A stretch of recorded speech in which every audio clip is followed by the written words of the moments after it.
Bonjour à tous et bienvenue sur À la Madrid Actu. Et alors, nous sommes aujourd'hui le lundi 27 avril et c'est revue de presse, quelques informations autour du Real Madrid, notamment toujours avec Álvaro Arbeloa qui, on le sait déjà, désormais ne fera pas de Vieuxo plutôt, sur le banc du Real Madrid. Oui, tous les médias s'accordent et des spécialistes à dire que Álvaro Arbeloa sera bel et bien remercié par le Real Madrid cet été pour céder la place à un nouvel entraîneur. Donc, quoi qu'il arrive, en début de saison prochaine, donc en août prochain, le Real Madrid devrait avoir un nouveau coach et certainement que cela arrivera autour du mois de juin. On reviendra un peu tout à l'heure sur quelles sont notamment les différentes démarches des différentes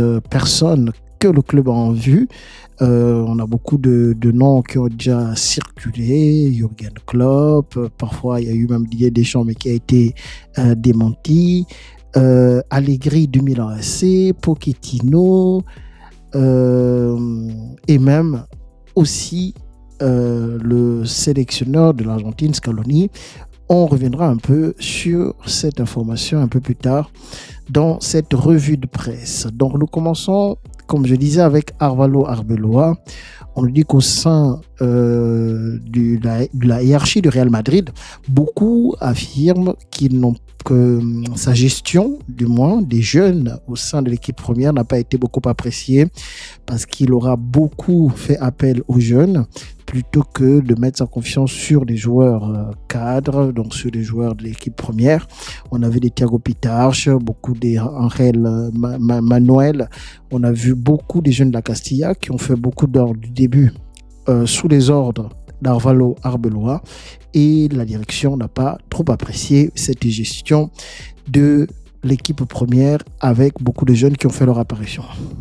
Donc sur cette information, très honnêtement, si c'est vraiment réel ce qui est dit ici de la part de la direction, je trouve ça un peu triste, je trouve ça un peu dommage parce que personnellement je trouve que c'est quand même quelque chose à encourager, hein, mais la question à se poser c'est pourquoi le coach en arrive là, pourquoi aller chercher des joueurs de la réserve pour qu'ils viennent jouer si il y a des joueurs compétents. On ne parle pas ici de potentiel, mais on parle ici de ce qui est factuel sur le terrain. Je parle d'un Camavinga qui a perdu sa place devant un Thiago Pitarch. Pourquoi ? Il y a des questions à se poser. Certainement qu'il y a des choses qui ne se faisaient pas bien de la part du Français, ce qui a encouragé le coach à aller chercher des joueurs à la Castilla pour les faire jouer. Donc, voilà, c'est que je ne vois pas quel est le coach qui aurait eu des joueurs aptes et des joueurs qui font les choses comme il veut que cela soit fait, va se mettre, parce que lui aussi il voudrait bien rester sur le banc du Real, donc il ne va pas se mettre une balle dans le pied, aller prendre des jeunes de la Castille avec le risque que ça, parce que si ça ne marche pas, tout le monde te tombe dessus. Prendre un tel risque si devant lui il avait des joueurs qui sont véritablement professionnels et qui étaient prêts à assumer leurs responsabilités et produire une saison digne de ce nom pour le Real Madrid cette saison. Alors on nous dit également que le média El Mundo nous dit que oui, Arbeloa va bel et bien quitter le club cet été, hein. Donc voilà, la direction ne souhaite plus garder le coach espagnol sur son banc. Peut-être qu'il repartira à la Castilla, mais ça m'étonnerait avec ce qu'il a fait cette saison. Peut-être que la Castilla deviendra un peu trop petit pour lui et qu'il aura envie d'aller voir ailleurs. Bon, pour ce qu'il a fait, ça n'a pas été exceptionnel, mais vu le contexte et je pense qu'il s'est plutôt pas mal débrouillé pour une année qui était déjà mal engagée avec le club. Donc voilà, pour moi, il n'y a pas de conclusion véritablement à tirer sur le travail que Arbeloa a fait au sein du Real Madrid. Hein. Tout n'a pas été chaotique, bien qu'il ait le pire ratio match joué résultat de tous les coachs qui sont passés depuis 2009, je crois. Donc voilà, tout n'a pas été rose, mais je pense qu'il se sera plutôt pas mal débrouillé quand même sur son passage sur le banc du Real Madrid. Alors on nous dit que Fabrizio Romano nous dit que le président Florentino Pérez s'engage lui-même à prendre le dossier du recrutement de nouvel entraîneur du Real Madrid pour la saison prochaine. Donc il a lui-même le dossier en main. Donc peut-être que auparavant il y avait une sorte de délégation un peu sur ce plan-là. Peut-être que c'est ainsi que ça s'est passé avec Xabi Alonso, parce que les rumeurs disaient que Xabi Alonso n'était pas vraiment son choix.